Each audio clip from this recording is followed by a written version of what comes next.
जी दोस्तों, मैं निशा रानी आपके अपने चैनल भाव्या की आस्था पर आप सभी का स्वागत करती हूँ। सबसे पहले तो आपको अपरा एकादशी की अनंत शुभकामनाएं। आपको पता है कि जेठ का महीना शुरू हो चुका है। जेठ के महीने में साल की सबसे बड़ी एकादशी निर्जला एकादशी। निर्जला एकादशी से भी पहले जो एकादशी आती है उसको कहते हैं अपरा एकादशी। आपको पता है कि पूरे साल में 24 एकादशियां होती हैं और जब भी अधिक मास होता है तो एकादशी की संख्या 26 हो जाती है। उनमें से जो सबसे प्रमुख एकादशी होती है वो होती है निर्जला एकादशी, क्योंकि जेठ के महीने में आती है निर्जला एकादशी। और उससे पहले जो एकादशी आती है उसे अपरा एकादशी के नाम से संबोधित करते हैं। जो एकादशी का व्रत होता है वो 3 दिवसीय व्रत होता है। 3 दिवसीय व्रत की श्रेणी में आता है। मैं ये नहीं कह रही कि 3 दिन तक व्रत रखिए, बल्कि एकादशी के व्रत में जो 3 दिन के नियम होते हैं वो द्वादशी तिथि तक यानी 10वीं तिथि से शुरू होकर द्वादशी तिथि तक होते हैं। तो दोस्तों, एकादशी व्रत के नियम 10वीं तिथि से ही प्रारंभ हो जाते हैं। 10वीं तिथि के जो नियम है उसे ध्यान से सुनिए। जैसे कि हमें संपूर्ण ब्रह्मचर्य का पालन करना चाहिए। लहसुन, प्याज, मांस, मदिरा, मसूर की दाल, बैंगन, इनका सेवन बिल्कुल भी नहीं करना चाहिए। साथ ही बैंगन का सेवन भी निषेध माना जाता है जेठ के महीने में। कहते हैं कि जेठ के महीने में बैंगन का सेवन करने से वंश वृद्धि रुक जाती है, तो जेठ के महीने में बैंगन का सेवन बिल्कुल मत कीजिएगा। साथ ही 10वीं तिथि को भी चावल का सेवन बिल्कुल नहीं करना चाहिए। बहुत लोग सोचते हैं कि कल एकादशी है, आज चावल का सेवन कर लेते हैं, ऐसा बिल्कुल भी नहीं करना।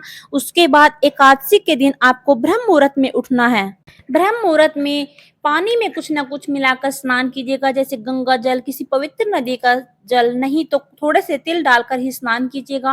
पीले रंग के साफ सुथरे कपड़े पहनिएगा। अगर आपके पास पीले कपड़े नहीं है, ये चुन्नी हो पीले रंग की तो वो ले लेनी है। उसके बाद आपको बाल गोपाल, लड्डू गोपाल, हरि विष्णु जी, जो भी प्रतिमा आपके पास है उसको पंचामृत से स्नान कराइए। फिर आपको हरि विष्णु जी के सामने घी का दिया जलाना है। एकादशी को कोशिश करें कि शुद्ध घी की ही जोत लगाएं। फिर एकादशी के व्रत का संकल्प लीजिए, क्योंकि दोस्तों एकादशी का व्रत बिना संकल्प के आधा अधूरा माना जाता है। तो थोड़े से पुष्प और जल हाथ में लेकर संकल्प लिया जाता है कि आज मैं एकादशी का व्रत करूंगी। उसके बाद आपको अपरा एकादशी की व्रत कथा सुननी है। पढ़े या सुने बात एक ही है। फिर भगवान हरि विष्णु जी को भोग लगाइए। प्रत्येक एकादशी का भोग अलग अलग होता है। जैसे कि मखाने की खीर का भोग तो आपको हर एकादशी पर लगाना ही लगाना है। उसके साथ ही एक भोग अलग लगता है, जैसे कि जेठ का महीना चल रहा है, इस बार एकादशी पर जो भगवान का प्रिय भोग है वो ककड़ी या खीरे का भोग लगाना है, क्योंकि इसमें पानी की मात्रा अधिक होती है।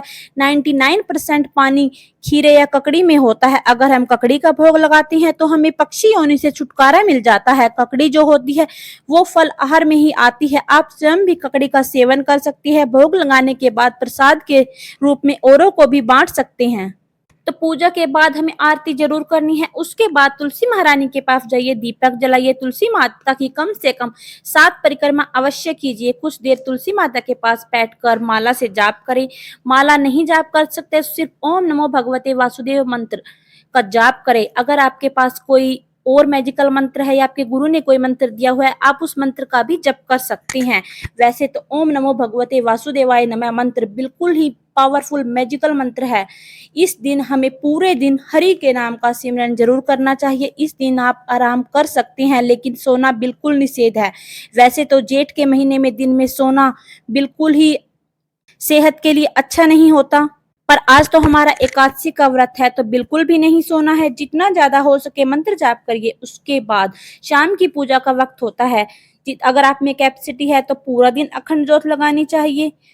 अगर आपने सुबह अखंड ज्योत नहीं लगाई तो शाम के समय ऐसी ज्योत जलाए जो कि पूरी रात चल सके। अगले दिन द्वादशी तक जब आप व्रत का पारण करें तब तक चल सके, क्योंकि एकादशी व्रत में रात को भी सोने की मनाही होती है।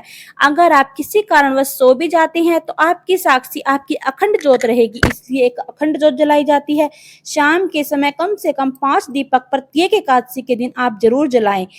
दोनों दरवाजे की तरफ एक अखंड दीप, एक दिया तुलसी पर और एक दिया आरती के लिए लगाएंगे। अगले दिन हमें चावल खाकर व्रत का पारण करना होता है। हाँ दोस्तों, अगर आप पूरा साल व्रत नहीं कर पा रहे तो आने वाली निर्जला एकादशी का व्रत करने की सोच रही हैं, तो भी पहले आपको अपरा एकादशी का व्रत करना होता है, तभी आप निर्जल एकादशी का व्रत कर सकते हैं। क्योंकि कभी भी एक एकादशी का व्रत आप नहीं कर सकते, किसी भी मास की दोनों एकादशी का ही व्रत आपको करना होता है। इसलिए आप इस अपरा एकादशी का व्रत जरूर रखिए। अब जान लेते हैं कि एकादशी कब है। तो एकादशी तिथि की शुरुआत 22 तारीख को रात 1:13 पर हो रही है। वहीं एकादशी तिथि का जो विश्राम हो रहा है वो 23 तारीख को रात को 11:30 पर होगा। तो उदय तिथि के अनुसार 23 तारीख एकादशी का 23 तारीख को ही व्रत रखा जाएगा। पूरे भारतवर्ष में अपरा एकादशी का व्रत पूरे धूमधाम से 23 तारीख को ही रखा जाएगा। ध्यान रखिए, 23 तारीख को दिन शुक्रवार है। इस दिन आयुष्मान योग भी बन रहा है, प्रीत योग भी बन रहा है। बहुत सारे शुभ संयोग इस दिन बनने जा रहे हैं। साथ ही एकादशी आई है। इस एकादशी के बाद हम सबकी प्राण प्रिय एकादशी निर्जला एकादशी आने वाली है। अगर आप व्रत नहीं रख रहे और एकादशी व्रत की शुरुआत करना चाहते हैं तो आने वाली निर्जला एकादशी से आप व्रत की शुरुआत कर सकते हैं। क्योंकि जो निर्जला एकादशी होती है सभी एकादशियों का भी राजा मानी जाती है। तो दोस्तों, ये थी अपरा एकादशी व्रत की पूजा विधि। आपको यह वीडियो कैसी लगी कमेंट करके जरूर बताएं। वीडियो अच्छी लगी तो चैनल को सब्सक्राइब जरूर करें, वीडियो को लाइक और चैनल को सब्सक्राइब जरूर करें। फिर मिलेंगे एक नई वीडियो के साथ, तब तक के लिए नमस्कार, जय माता दी।